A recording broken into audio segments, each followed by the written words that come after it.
Hello, and thank you for contacting Wave Support. I see from your request you're struggling with some comfort issues on this patient. And if we look at these designs, a couple things to keep in mind. As you know, since it's a lower cone on these keratoconus eyes, that the lens, due to the mass of the lens and the shape of the cornea, these lenses will tend to drop down lower. In this case, your patient is previously wearing a hybrid lens, so some of their awareness may be due to wearing a lens, a corneal fit lens, so just keep that in mind. With that said, sometimes we'll get some awareness in these lenses because to vault over this cornea appropriately, to over this bulge appropriately, sometimes you get some bearing out here in the outer areas. So it's very important to keep a nice alignment across the cornea. So if we look at your design here, and I'm looking at your left one, overall your design actually looks really nice. If you look at it, pretty well aligned.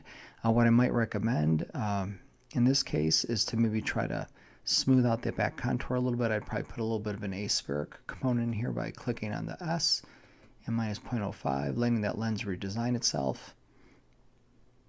Now using current settings, we'll give it a moment for Wave to calculate.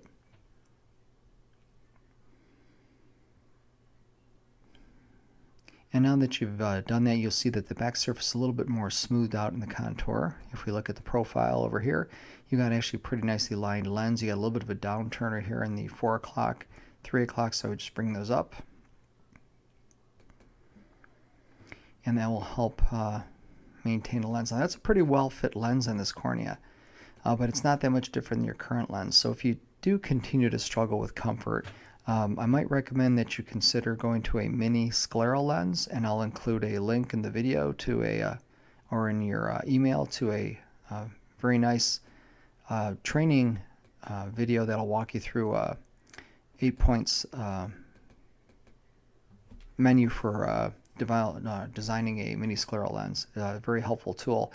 As far as power goes, quite often in these corneas you'll get some unpredicted or unpredictable or erroneous results with the vision, and usually it's a result of this cornea being so unique and having such a unique refraction to go along with it.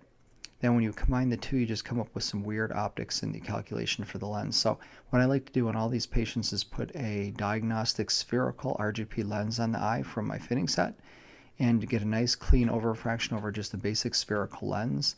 That'll help me figure out if any of the corneal or the astigmatism is lenticular versus all corneal from the warped cornea here.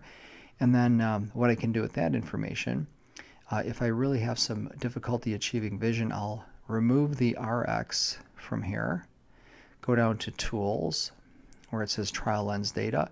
I can enter my diagnostic lens in here as well as the appropriate over refraction, and that will allow me to get a nice set of optics in this lens for the vision. So those are my thoughts on this lens. I hope you find that helpful, and I wish you well with this case. Have a great day, and thank you for contacting Wave Support.